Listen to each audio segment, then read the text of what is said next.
and I began to properly research the supernatural from that time onwards.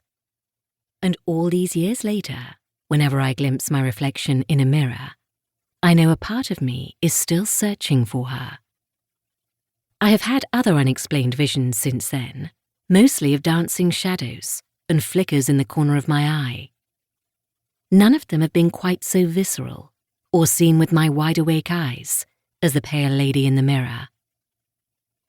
Often it happens just as I'm about to fall asleep, so I'm never sure if I'm dreaming or awake. Typically, the experience is subtle and could easily be a trick of the light, but each time, the experience feels very real. It is also unforgettable. It quite literally haunts me, and if I close my eyes and take myself back to the vision, I can relive it in intense detail. These supernatural experiences didn't stop with my glimpse of I'm not sure what in a mirror. On one occasion, I believe a disembodied voice may have saved my life. If the pale lady was a catalyst to ignite my desire to see the other side more clearly, this experience encouraged me to have a little more faith in my own potential mediumistic abilities. I was in my early 30s. I found myself driving behind a slow-moving van that was impossible to overtake due to oncoming traffic. We reached a junction. I needed to turn left, as that was the fastest route to my destination, ensuring I would arrive on time for my first ever radio interview. I was excited for this new opportunity, which was why hearing the voice of my departed mother telling me to take the right path while I was waiting at the junction was wildly unexpected. The voice, which I had already heard in my dreams the night before, seemed to be coming from both inside and outside my head at the same time, and it was so calm, clear, and decisive, I did not hesitate to obey.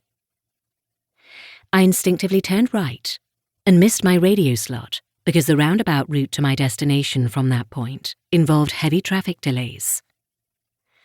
I cursed silently to myself all the way home. Frustration transformed into shock when I found out later that evening that if I had turned left as intended, chances are I might have been involved in a fatal crash. A pile-up close to the junction that happened moments after I had turned in the other direction tragically killed 3 people. The van I had been trailing was involved in the crash. Was this really the voice of my mother in spirit warning me? Or was it simply a memory, as she always used to tell me to take the right path in life, meaning do the right thing?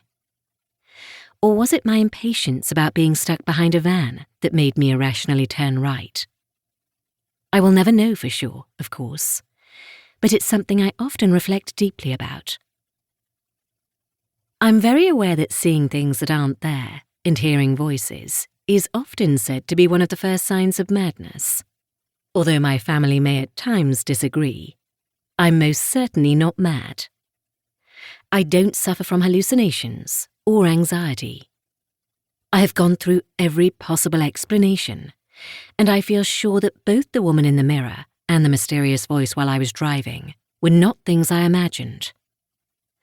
These unexplained, spontaneous experiences, whatever they were, happened to me. All these decades later, I'm no longer ashamed to admit to them. And I know from the countless afterlife stories I receive from my readers and listeners that their uncanny experiences happen to them too. Many of them begin their stories by saying that they really aren't sure if life after death exists, or if ghosts are real, or if this was all in their imagination. But this is their story. It felt real, it still feels real, and they can't explain or forget it. Many are relieved to share their stories, sometimes for the first time, and to be taken seriously. For the past 30 years, I've written an endless stream of supernatural books and psychic world encyclopedias, and in recent years have become a go-to TV, radio, and podcast expert on matters paranormal. My career has been dedicated to researching, writing about, and talking about ghosts, hauntings, dreams, and the psychic world. I'm on a mission to mainstream the supernatural. But it's not just been the theme of my career.